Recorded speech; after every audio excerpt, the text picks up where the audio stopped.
হিন্দু নিধনকারী জঙ্গিদের খুঁজতে গিয়ে নিহত বাংলার কমান্ডো। উধমপুরে সেনা জঙ্গি গুলির লড়াইয়ে নিহত প্যারা কমান্ডো ঝন্টু শেখ।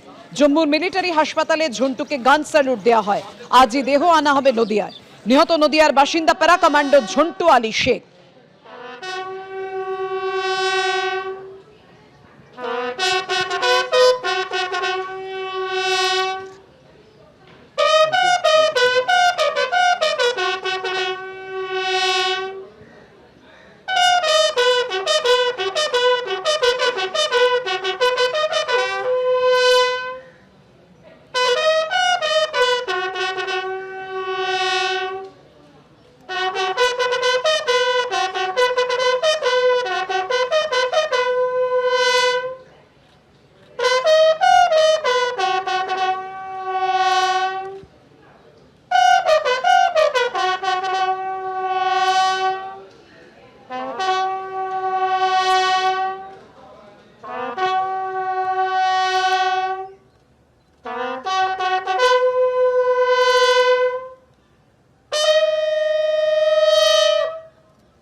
অন্যদিকে যেভাবে অ্যাকশনের পথে ভারত, সেই ছবি আপনাদের সামনে আবার রাখবো, কেননা বান্দিপোরায় যে সেনা জঙ্গি গুলির লড়াই, সেই সেনা জঙ্গি গুলির লড়াইয়ে এক জঙ্গিকে ইতিমধ্যেই নিকেশ করেছে ভারতীয় জওয়ানরা।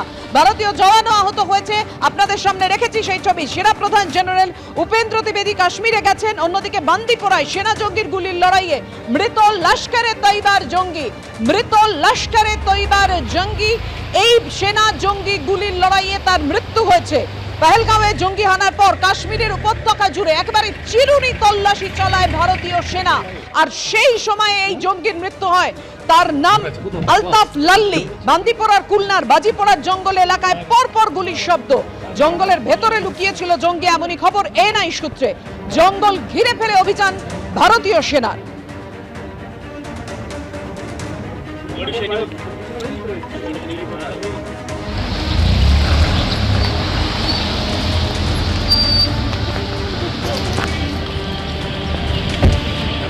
नहीं लाते।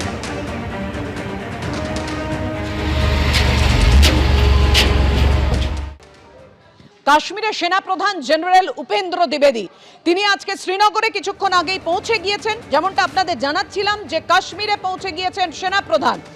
শ্রীনগরে পৌঁছেছেন জেনারেল উপেন্দ্র দ্বিবেদী। রাজভবনে গিয়ে উপরাজ্যপাল মনোজ সিনহার সঙ্গে সাক্ষাৎ করেন।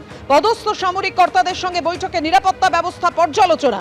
পহেলগাঁওয়ের বৈসারণ উপত্যকায় যেখানে নির্বিচারে হত্যালীলা চালানো হয়েছে, সেই ঘটনাস্থল পরিদর্শনে যেতে পারেন সেনা প্রধান জেনারেল উপেন্দ্র দ্বিবেদী।